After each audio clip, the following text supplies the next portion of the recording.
Hola, ¿qué tal? ¿Cómo están? Bienvenidos a Eternum Anima. Yo soy Mariana y hoy les traigo un tema que es bien importante en la psicología junguiana.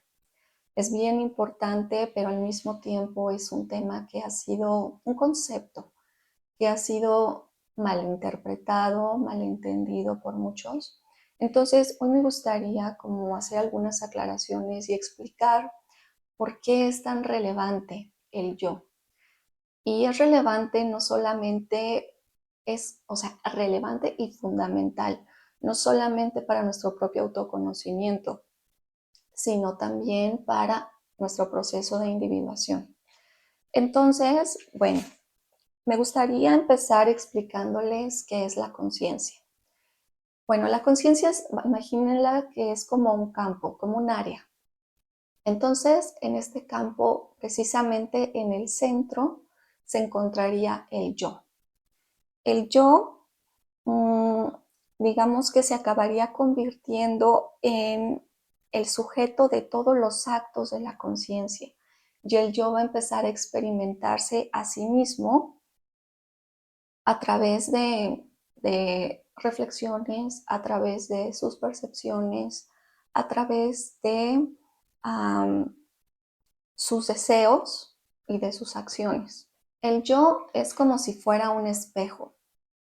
Entonces, este espejo le va a servir a la psique para poderse reflejar, para poder verse a sí misma, para poder hacerse consciente de sí misma. El yo le estaría reflejando todos estos contenidos psíquicos, por ejemplo, los pensamientos, las emociones, las percepciones, las fantasías. Entonces, cuando se los refleja, la psique se vuelve consciente de la existencia de estos contenidos. Es por eso que esta conexión con el yo es tan importante, porque nos permite tener esta conciencia de lo que está pasando a nuestro alrededor. Nos permite darnos cuenta, no solamente también de lo que pasa afuera, sino también de lo que está pasando en nuestro mundo interno. Bueno, estos contenidos psíquicos van a ser reflejados por el yo. Entonces, lo que hace el yo es que, bueno, aquí puede mantenerlos en la conciencia. Están en la conciencia en tanto los está reflejando. Allí lo que hace el yo es que, bueno, puede hacer una serie de tareas, tipo desde revisarlos, los va como acomodando, organizando. Empieza a hacer varias cosas con estos contenidos. Pero bueno, también lo cierto es que no todos estos contenidos se integran a la conciencia, sino que hay algunos que considera que no deberían estar allí. Entonces lo que hace es que los envía al inconsciente. Los puede enviar tanto de manera temporal como de manera permanente. Esto podría estar variando. Entonces, bueno, para esto habría que entender que la conciencia es todo aquello que sabemos, en tanto que el inconsciente es aquello que desconocemos o aquello que no sabemos. Entonces, bueno, la conciencia sería algo así como el percatarse de algo, como el estado, como un estado de estar despierto, un observar, un registrar lo que está pasando en el mundo. Ya hablamos, ¿no?, de este mundo externo y también de este mundo interno. Entonces, esto normalmente se va a adquirir a partir de nuestra percepción, o sea, con ayuda de nuestros sentidos, nosotros vamos experimentando sensaciones. Entonces, estas sensaciones nos van dando información y se va registrando. Eso sería la conciencia, todo aquello de lo que nos estamos dando cuenta, todo aquello en donde hay un percatarse, ¿no?, como ya lo mencioné. El opuesto a la conciencia sería, bueno, pues estar como en un sueño profundo, como estar en un sueño donde no hay sueño, es donde no hay como respuesta a ningún estímulo. Entonces, bueno, todas estas imágenes, estos recuerdos, estos pensamientos, de alguna manera están formando o están constituyendo la sustancia de la conciencia. Sin embargo, estos contenidos, tanto estos contenidos como las funciones de la conciencia, llámese el pensar, el hablar, el identificar rostros, identificar nombres, en realidad son transitorios y son más frágiles que la conciencia misma. ¿Por qué? Porque, por ejemplo, cuando nosotros llegamos a perder la memoria por X razón, pues a pesar de que no recordamos nada, ¿no? Todos estos conocimientos que se habían adquirido no podemos recordarlos, pero sin embargo podemos estar conscientes. Por lo tanto, aquí se podría afirmar que la conciencia precede al yo y el yo eventualmente se va a convertir en su centro.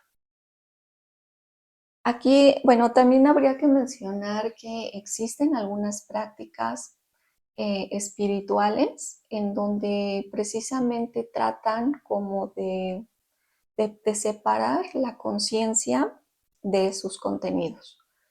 Me refiero, por ejemplo, estas prácticas orientales en la meditación, en donde normalmente te dicen que observes lo que estás pensando, en donde te dicen que no te identifiques con esa emoción o con ese pensamiento o con eso que está pasando en tu mente. Es difícil, o sea, alcanzar ese grado de desidentificación de todos estos contenidos es muy complicado, pero sin embargo hay gente que sí es capaz de hacerlo, ¿no? Muchas veces ya es porque pues son iniciados muy avanzados, pero bueno, es algo que si se va trabajando se puede ir desarrollando. El yo El yo, al ser el punto focal y central de la conciencia, va a tener funciones principales dentro de esta. ¿Por qué? Porque el yo va a ser capaz de determinar los contenidos, o sea, qué contenidos se van a mantener en la conciencia mientras los está reflejando.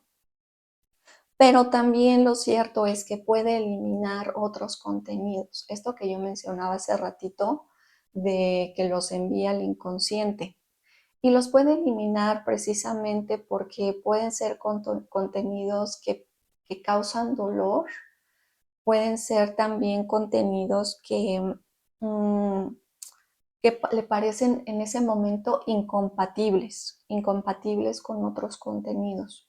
Entonces, lo que estaría haciendo es, en palabras de Freud, es que está reprimiendo cierto contenido, lo está enviando al inconsciente por alguna de estas causas. Pero bueno, también lo cierto es que el yo también puede recuperar estos contenidos del inconsciente, pero no puede recuperarlo todo. O sea, solamente puede recuperarlo siempre y cuando haya o sea, no se haya bloqueado con algún mecanismo de defensa ese contenido. O, por ejemplo, puede recuperarlos cuando hay alguna asociación fuerte, ¿no? Una conexión asociativa importante o que hayan sido aprendidos con suficiente solidez. Digamos que esas serían las únicas características en las cuales el yo podría recuperar contenidos del inconsciente. Algo muy importante es que el yo no está constituido y definido por los contenidos adquiridos por la conciencia. O sea, como ya hemos venido diciendo, el, el yo es un espejo que solamente hace la función de reflejar a la psique, de darle a conocer para que se haga consciente de sí misma. Y también es algo así como que hace la función de un imán. ¿Por qué? Porque él está manteniendo presente esa imagen, ese reflejo, ese recuerdo, esa emoción. Entonces la mantiene allí fija durante el tiempo que lo considera. Entonces, bueno, El hecho de que el yo no está constituido y definido por estos contenidos adquiridos, entonces estaríamos hablando de que el yo va a preceder la adquisición del lenguaje, va a preceder a la identidad, va a preceder incluso al propio nombre, a nuestra propia imagen que tenemos de nosotros mismos, de nuestro cuerpo, de nuestro rostro. Entonces, en realidad, todos estos son contenidos adquiridos, porque en realidad el yo ya es algo innato. El yo ya está contigo desde el momento en el que tú naces, desde el momento en el que tú abres los ojos por primera vez y ves el mundo por primera vez, el yo ya está allí, antes que todo esto. ¿Por qué? Porque su núcleo ya está dado. Entonces, por decirlo así, ya viene con la criatura. Un poco retomando esta parte en donde el yo es el centro de la conciencia, cuando se dice que es el centro de la conciencia, no nos referimos solamente a un punto geográfico, sino también a un punto dinámico. ¿Por qué? Porque lo que va a suceder es que el yo, una de sus características es que puede movilizar grandes cantidades de contenidos psíquicos en la conciencia. Entonces, lo que hace es que los empieza como a revisar, a manipular, a organizar o a ordenar, ¿no? En función a sus prioridades. Entonces, es algo así como que es el locus de control. Él tiene libre albedrío y entonces toma decisiones, ¿no? Va haciendo elecciones sobre lo que va a hacer. Por ejemplo, cuando tú dices voy a ir de compras o voy a bañar al perro o voy a X, cualquier cosa que se te ocurra.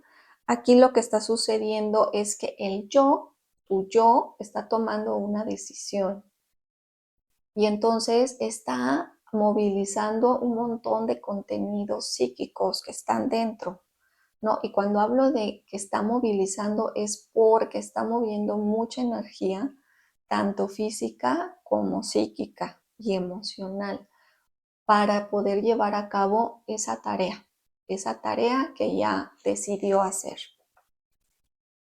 Algo que, bueno, también esto que mencionaba yo al principio, en donde se tiene mucho la idea de que el yo o el ego es algo malo. Se ha difundido muchísimo esa idea. Y bueno, se difunde a través de frases como, por ejemplo, es que tú eres muy egoico. Es que tú lo que deberías hacer es disolver al ego. Pero, no sé, todo este tipo de frases que en realidad nos hacen pensar o nos han hecho pensar que el yo es algo negativo. Pero en realidad desde la psicología junguiana no es negativo. En realidad para Jung es un concepto que es moralmente neutro. O sea, no es ni bueno ni es malo. Simplemente él lo considera como neutro, pero también lo considera una parte fundamental de la psicología humana. Aquí el yo o el ego es aquello que nos puede diferenciar de las otras criaturas de la naturaleza. Y no solamente de las otras criaturas o especies de la naturaleza, sino que puede diferenciar a un individuo, a un ser humano individual de otros seres humanos. Digamos que el yo es lo que nos hace únicos. ¿Por qué? Porque también tiene esta función de agente individualizante de la conciencia. Por eso se dice que el yo es fundamental en el proceso de individuación, porque si tú no tuvieras a tu yo, no tienes posibilidad de individualizarte o de desarrollarte. Entonces, entonces, por esa razón, en realidad, cuando te dicen es que al ego hay que disolverlo, no, no es cierto, al ego no hay que disolverlo. al ego lo que tenemos que hacer es fortalecerlo. Otra de las funciones del yo es que el yo también va a dar dirección y propósito a la actividad consciente.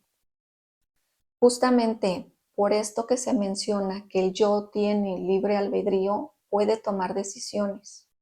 Entonces, cuando hace estas decisiones o elecciones, esto es bien importante porque puede desafiar los instintos básicos, ¿sale? Entonces, el hecho de que él tiene la capacidad de dominar grandes cantidades de energía psíquica, de estos materiales que están dentro de la conciencia y puede manipularlos y organizarlos, como lo acabo de decir, puede desarrollar actividades más hacia otro orden que no sean los instintos más básicos. Entonces, ¿esto cómo se lograría? Bueno, esto solamente se lograría siempre y cuando el yo estuviera lo suficientemente fuerte. Para que un yo realmente tenga esta capacidad de dirección, esta capacidad de propósito, esta capacidad para mover todo este contenido psíquico que está dentro, la única manera que él pueda hacerlo es siempre y cuando el yo esté fuerte. O sea, un yo débil jamás podría hacer todo esto. ¿Por qué? Porque un yo débil, en primer lugar, no puede hacer este tipo de trabajo. En segundo lugar, lo que le va a pasar es que va a ceder más fácilmente a sus impulsos. Entonces, no puede llevar a cabo el objetivo o el propósito. Y también lo que va a suceder en el yo débil es que muchas veces se queda atrapado en reacciones emocionales y ya, y de ahí no pasa. Asimismo, también otra cosa que puede pasar es que el yo débil, como no tiene un foco, anda así como todo disperso. Entonces se puede distraer, se distrae con cualquier cosa y pierde el foco. Y además carece de motivación para llevar a cabo ese proyecto o ese objetivo. Entonces, bueno, por eso también es tan importante esto que decíamos, el fortalecimiento del yo. ¿Por qué? Porque solamente así realmente se puede conseguir movilizar todo este material hacia objetivos o direcciones específicas. Por consiguiente, bueno, también decimos, ¿no? Podemos afirmar que el yo es el centro de organización, de integración de la conciencia, de modo que va a dar estructura al yo. Y bueno, por consiguiente, como decía yo hace rato, ¿no? Al yo no hay que disolverlo. Al contrario, lo que tenemos que hacer es fortalecerlo. Ok. Ahora vamos a hablar de dos personalidades del yo. Jung menciona que existen dos personalidades del yo, pero algo así como que menciona que la personalidad 1 es aquella en donde es el yo innato. Es el yo que yo ya traigo de nacimiento, ¿sale? Y la otra personalidad, la personalidad 2, sería algo así como la personalidad adquirida.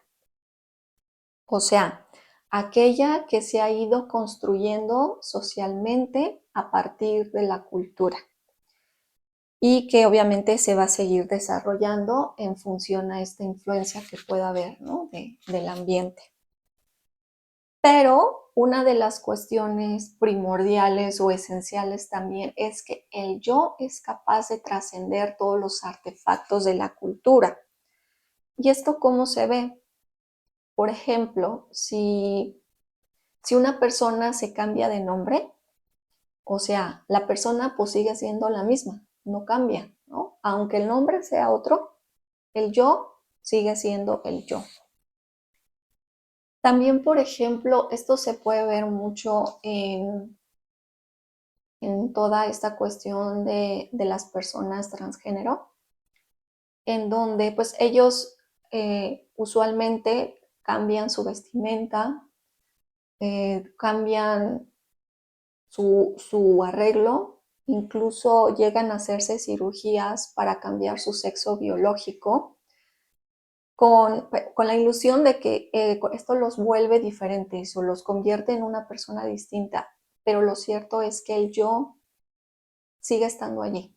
O sea, esa parte no la pueden cambiar porque el yo ya está allí, ¿no? Porque el yo ya fue, uh, fue traído de manera innata.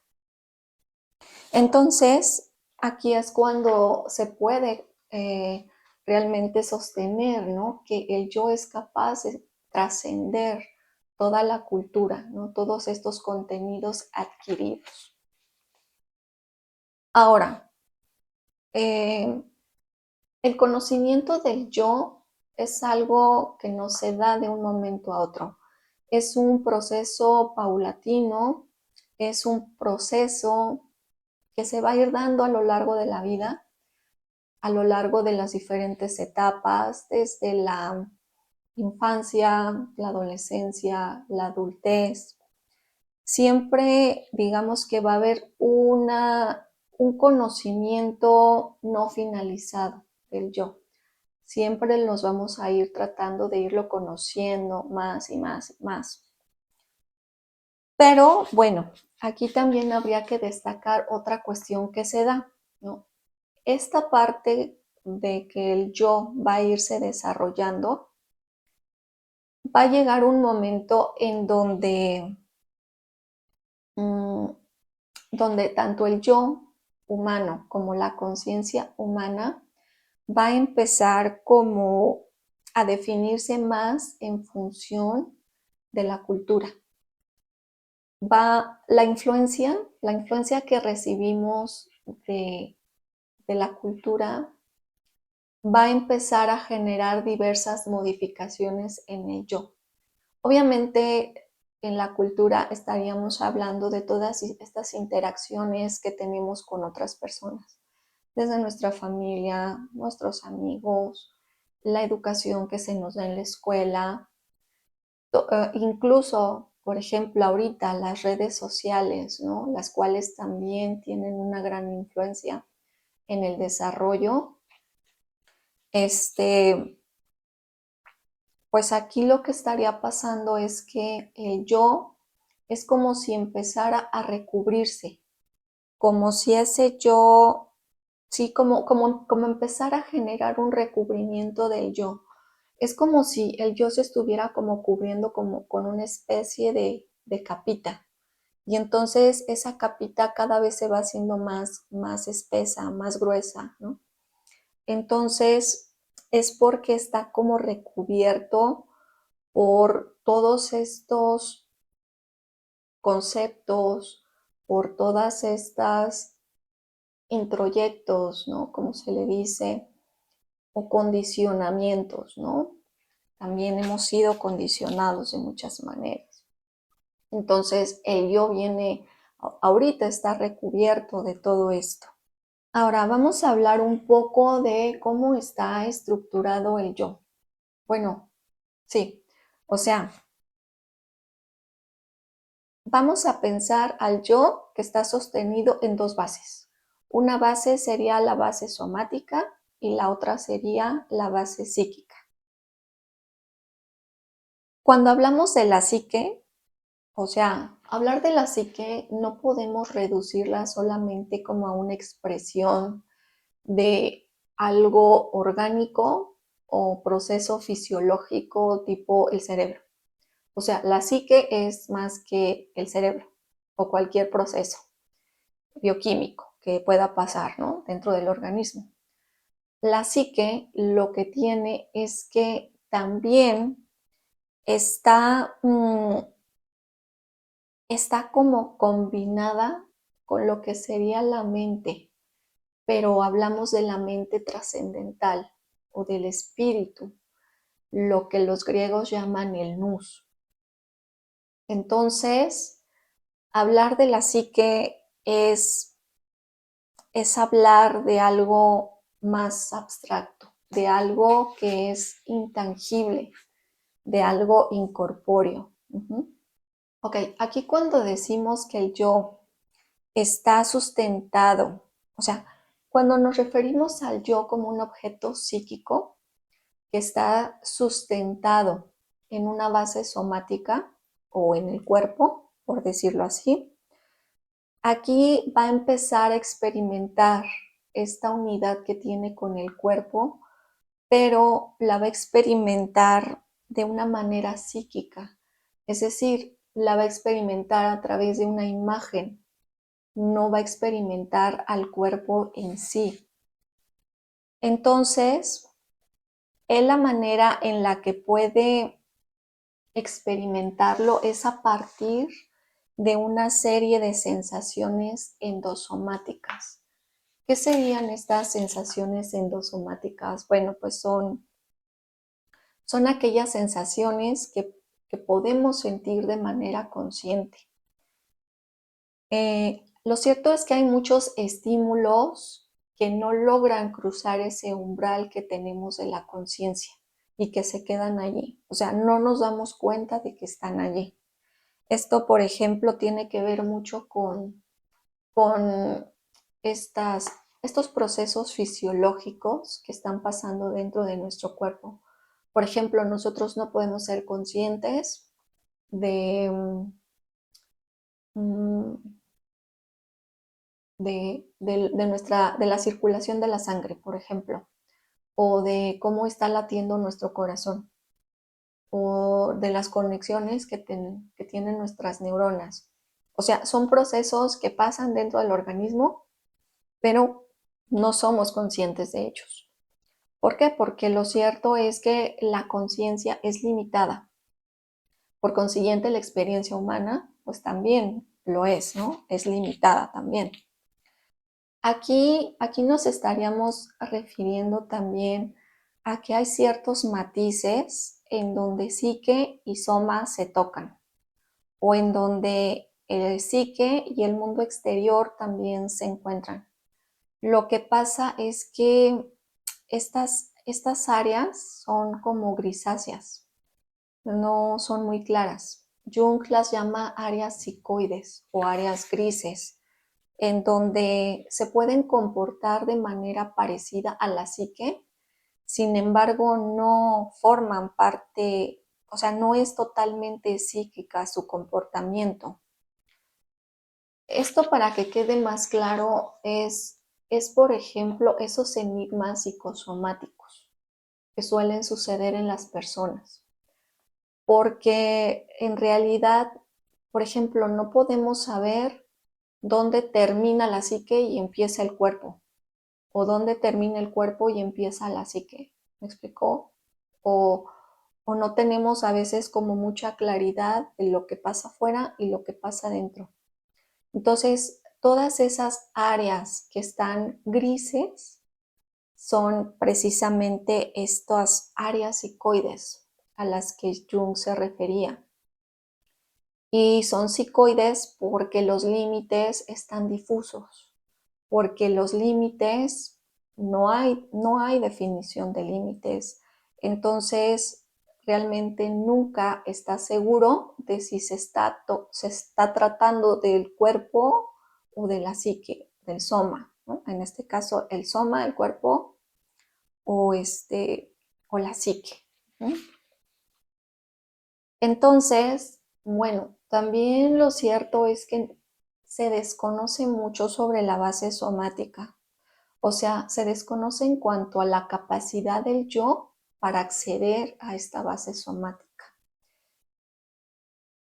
Aquí, por ejemplo, hay algunos yogis que se han entrenado para precisamente tener esta capacidad de ejercer cierto control en sus propios procesos somáticos. Por ejemplo, ¿no? En donde ellos pueden calentarse las manos, ¿no? En donde ellos incluso en ciertas prácticas budistas o hinduistas, ellos detienen su propio corazón, ¿no? Provocando su muerte.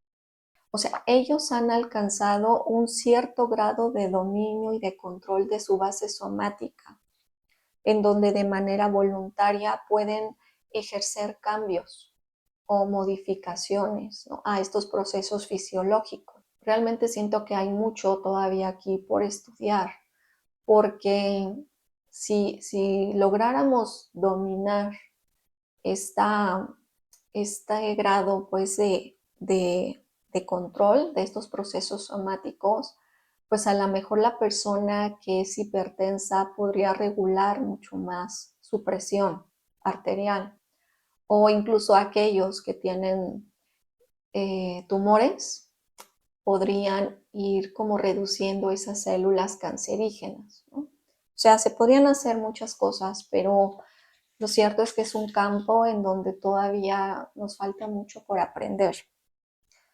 Aquí estaríamos hablando que la psique para Jung va a incluir la conciencia y el inconsciente, pero no va a incluir al cuerpo en su dimensión fisiológica, ¿no? Como ya lo comentaba hace ratito, el yo está sustentado en un soma psíquico, de manera que éste se va a experimentar como una imagen, va a experimentar al cuerpo solamente como una imagen, no como el cuerpo per se. Por consiguiente, el yo es un factor psíquico. Bueno, ya vimos que el yo está sustentado en dos bases, la base somática y la base psíquica. Pero, ¿cómo son estas bases? Bueno, estas bases están constituidas como por varios estratos, tienen muchos estratos. Y solamente una parte parcial es de la conciencia, pero la otra parte es del inconsciente. Entonces, cuando decimos que el yo o las raíces del yo están arraigadas, es porque están penetrando el inconsciente. A ver, una manera como gráfica de poder describirlo es, vamos a imaginarnos un iceberg. El iceberg, pues nosotros a simple vista, si nosotros fuéramos sobre un barco y lo vemos a la distancia, pues vamos a ver la punta. La punta del iceberg sería la conciencia. Pero debajo del agua no alcanzamos a ver. Y lo cierto es que el mayor porcentaje de hielo del iceberg siempre se encuentra abajo. Entonces es exactamente lo mismo, ¿no? Por eso es que es parcial la parte de la conciencia y la mayor parte se encuentra en las profundidades del inconsciente.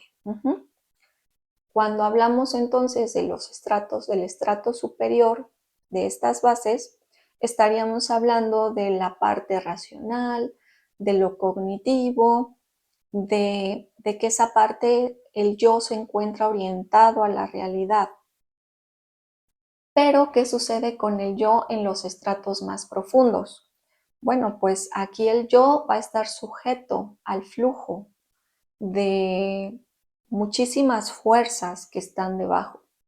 Esas fuerzas serían las emociones, las fantasías, los conflictos. Entonces también puede verse sujeto a intrusiones, tanto físicas como psíquicas, de parte del inconsciente, porque, como les comentaba, está arraigado en las profundidades.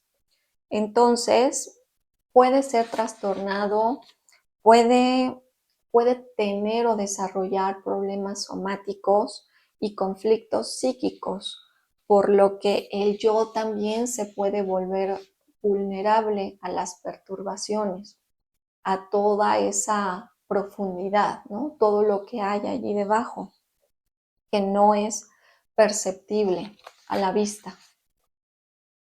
Ok, en la estructura superior del yo, en estas bases, digamos que estaría el yo racional, el yo cognitivo, el yo que puede determinar objetivos, que está orientado hacia metas, hacia la realidad. Pero debajo, en los estratos más profundos, el yo está sujeto al flujo de una serie de fuerzas que se están moviendo abajo. Estas fuerzas son las emociones, son las fantasías, son los conflictos. O sea, empieza a generarse debajo una serie de movimientos, por lo que el yo puede empezar a recibir intrusiones tanto físicas como psíquicas, por ejemplo, problemas somáticos, conflictos internos, conflictos psíquicos, ¿no? Entonces el yo en los estratos más bajos se vuelve vulnerable a estas perturbaciones. Les voy a hablar sobre que el yo puede separarse o disociarse de la conciencia. Para esto tenemos que pensar al yo y a la conciencia como dos entidades separadas. O sea, el yo es capaz de separarse del flujo de la conciencia y verla como si fuera algo diferente, algo ajeno a él. Y también a su vez la conciencia pues no está plenamente bajo el control del ego todo el tiempo. O sea, sí la observa, la estudia, pero también no está todo el tiempo bajo su dominio. El ego se mueve dentro del campo de la conciencia.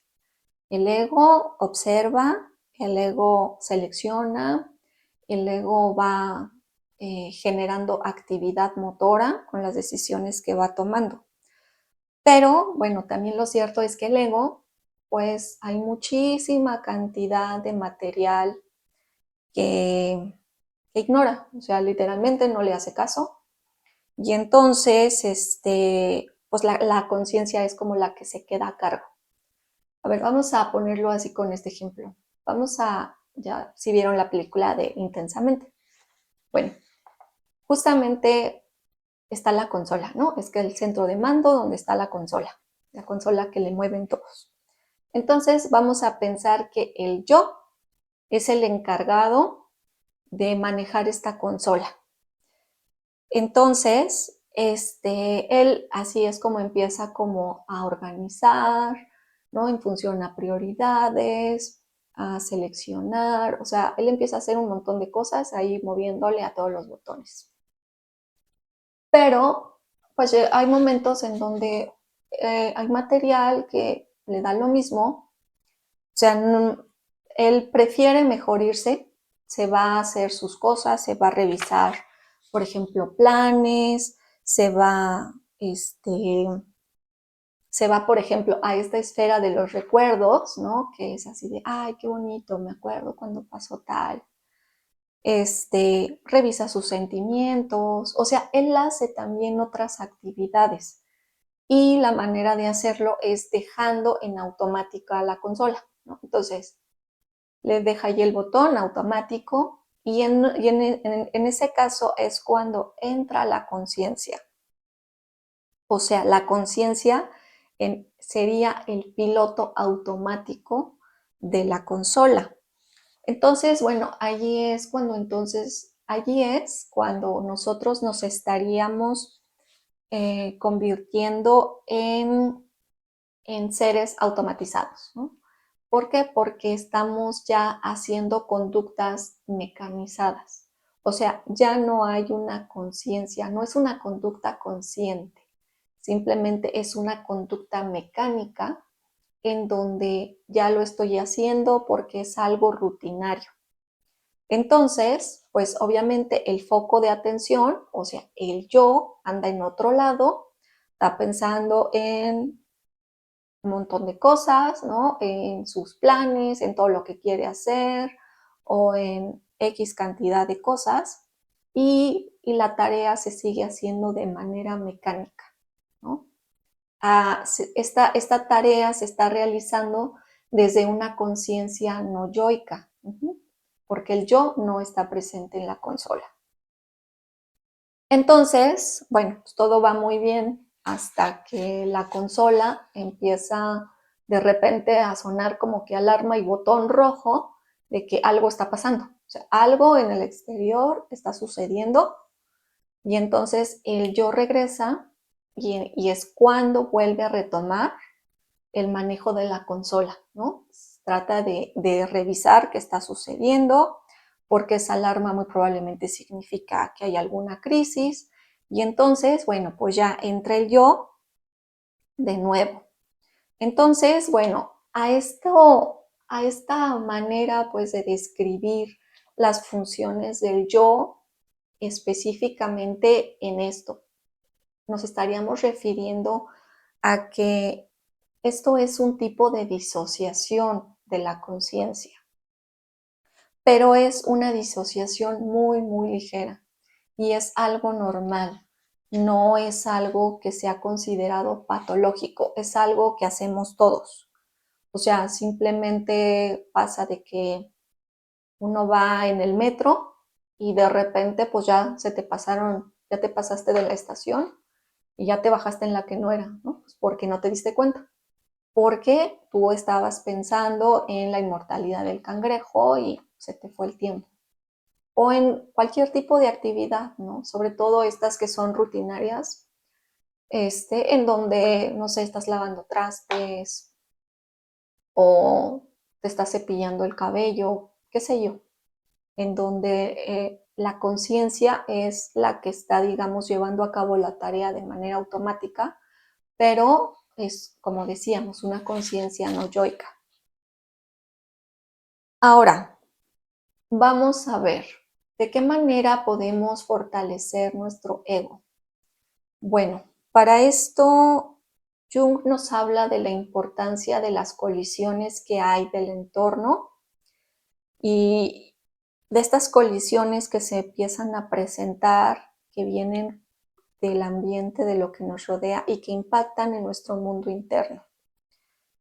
Es decir, que a través de estos conflictos, de estas dificultades, de estas angustias, ¿no? Estas tristezas, las experiencias que día a día nos pueden ir pasando en la vida, bueno, pues todo esto que aparentemente es algo negativo, en realidad es algo muy bueno, porque estas experiencias lo que van a hacer es que nos van a conducir al, al, al desarrollo del yo.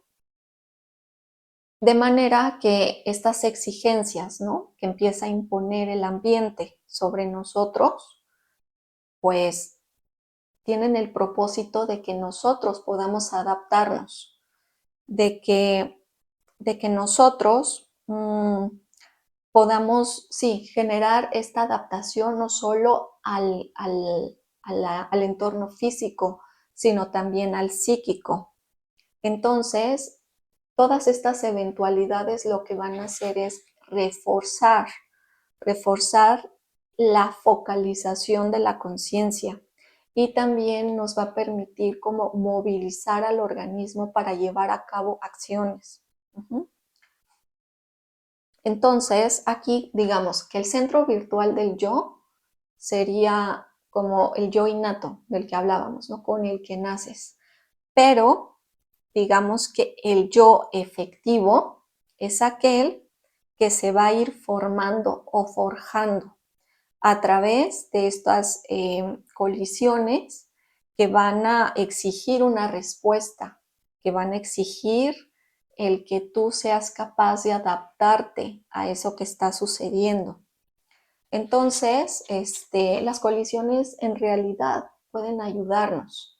Claro, obviamente, siempre y cuando estas colisiones sean moderadas, siempre y cuando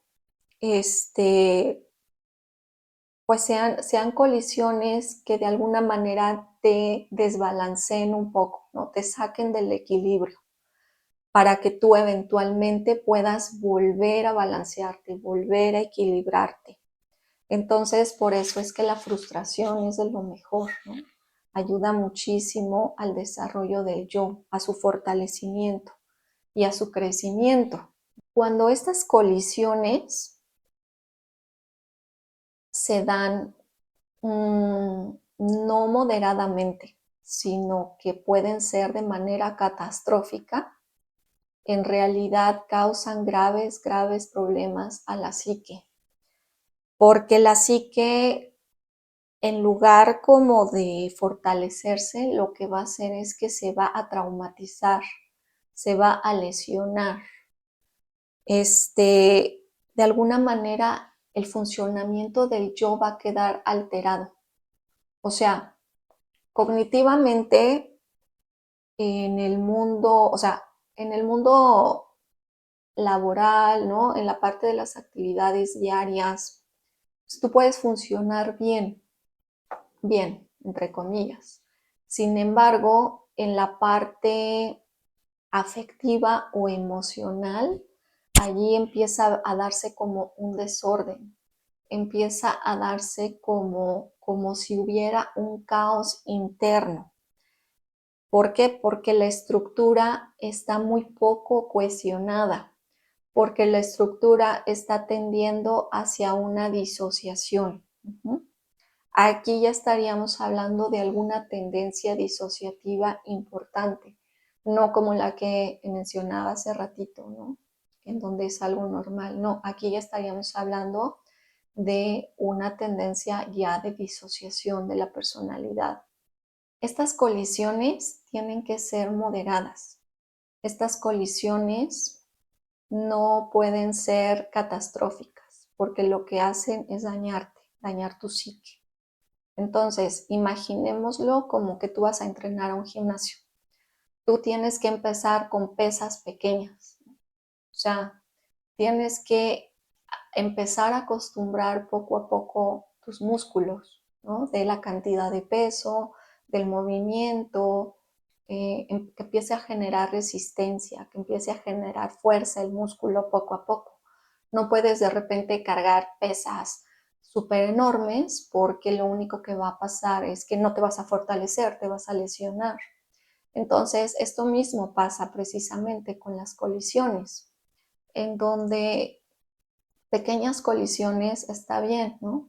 Y entonces vamos a ir fortaleciendo este músculo de la voluntad, del yo, y entonces, pues cada vez vamos a ir soportando un poco más de peso o colisiones que puedan tener mayor impacto en nuestra vida. Pero siempre es poco a poco, o sea, no puedes enfrentar a alguien a una colisión que sea una catástrofe porque literalmente lo rompes. Esto normalmente se vería cuando las personas sufrieron especialmente abuso infantil, ¿no? En donde el abuso suele traumatizar de manera importante. Y bueno, si no se trabaja, pues obviamente va a generar grandes daños a la larga. Además de estas tendencias disociativas, también estaría como la parte de ser defensivo en exceso. O sea, yo ya no confío en nadie, ya no me acerco a nadie, ya me aíslo de todo el mundo y entonces pues prefiero estar solo, ¿no? Entonces, cada vez la persona se empieza como a aislar más y más y más. Esto también puede ser una consecuencia precisamente de estos daños a la psique que pueden presentarse.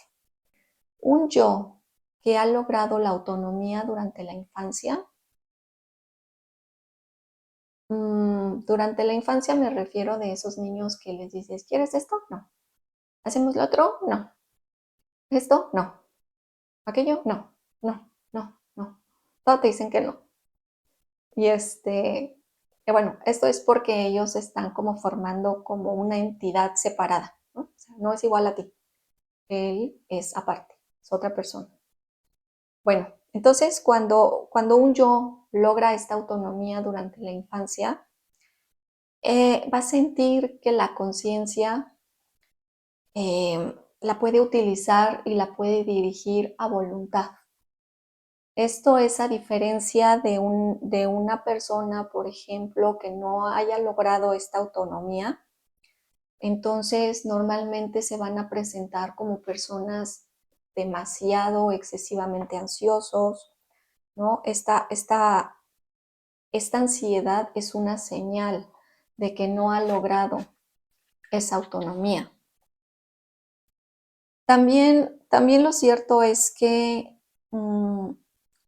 precisamente vamos a alcanzar una mayor apertura y flexibilidad cuando el yo ha alcanzado un grado de control suficiente de sí mismo, un grado de control suficiente de sus instintos básicos, de, de esta de estas necesidades o gratificaciones básicas, asegurando su supervivencia. Entonces, en tanto más se fortalece, pues también lo cierto es que adquiere mayores habilidades de supervivencia y también se empieza a generar mayor apertura y flexibilidad. Desde este enfoque, yo nos estaría diciendo que el yo, al yo es posible desarrollarlo, que cada vez que tenemos colisiones, que la vida nos presenta alguna colisión, es una oportunidad para el desarrollo, para el crecimiento. Entonces, aquí es importante que seamos capaces de ver el potencial que pueden tener todas estas experiencias, toda esta frustración que a veces podemos sentir, ¿no? Cuando no conseguimos las cosas, cuando el entorno no nos está gratificando nuestro esfuerzo o nuestro deseo. A medida que el yo aplica su voluntad, ¿no? y se encuentra con cierta resistencia del ambiente, el resultado de todo esto es que el yo va a crecer, el yo se fortalece. Esta también es una razón por la cual, por ejemplo, los niños que tienden a ser sobreprotegidos, en realidad no desarrollan esta capacidad, ¿no? Se vuelven ansiosos, se vuelven inseguros, pues porque no les permitían que estas colisiones llegaran a su vida. Los papás en su amor, pues a veces no tienen buen discernimiento en la crianza y piensan que están haciendo lo mejor para su niño o niña, pero lo cierto es que no los están ayudando. Entonces siempre es bueno el que incluso los niños puedan también enfrentarse a estas colisiones, ¿no? Que incluso pues ellos también tengan esta capacidad de decir no y sobre todo enseñárselas, ¿no? y fomentárselas, de que no siempre tienen que decir que sí a todo. Entonces, bueno, pues ya finalmente, ya resumiendo, podemos entender que el yo es el centro de la conciencia. El yo es el que va a dirigir la actividad. El yo también es el que va a dar estructura a la conciencia, ¿no? El tener un yo fuerte es capaz de mover muchísima cantidad de material físico y psíquico. Y bueno, pues ya vimos, ¿no? Que para que este fortalecimiento se va a dar a partir de las frustraciones, se va a dar a partir de las dificultades que nos va poniendo la vida poco a poco, ¿no? Entonces es como esa frase del Facebook, ¿no? Que decía antes de que, ¿cómo era? Ah, sí, de serás feliz, pero antes te haré fuerte, atentamente a la vida, ¿no? Y es que justamente de eso se trata. La vida pues siempre nos va poniendo pruebas. Y es uno quien tiene que ir pasando esas pruebas. Y cada vez que pasas una prueba, pues vas ganando un poquito de fuerza, un poquito de voluntad. Entonces, bueno, pues ya vimos el papel fundamental que juega el yo dentro de la psique. Y pues lo importante que es para nuestro autoconocimiento y para el proceso de individuación. Que bueno, ya más adelante les voy a explicar bien de qué se trata esto. Ok, si este video te ha gustado, dale like. Igual, por ejemplo, si quieres dejarme algún comentario, me encantaría leerte. Por ejemplo, no sé, que me platiques de tu yo, ¿no? Cómo notas que es tu yo, si es un yo fuerte, un yo débil, un yo fuerte en el sentido de que tienes voluntad para lograr objetivos, o, por ejemplo, ¿no? En donde se te complica, se te hace muy difícil, a veces como que te dominan tus emociones, ¿no?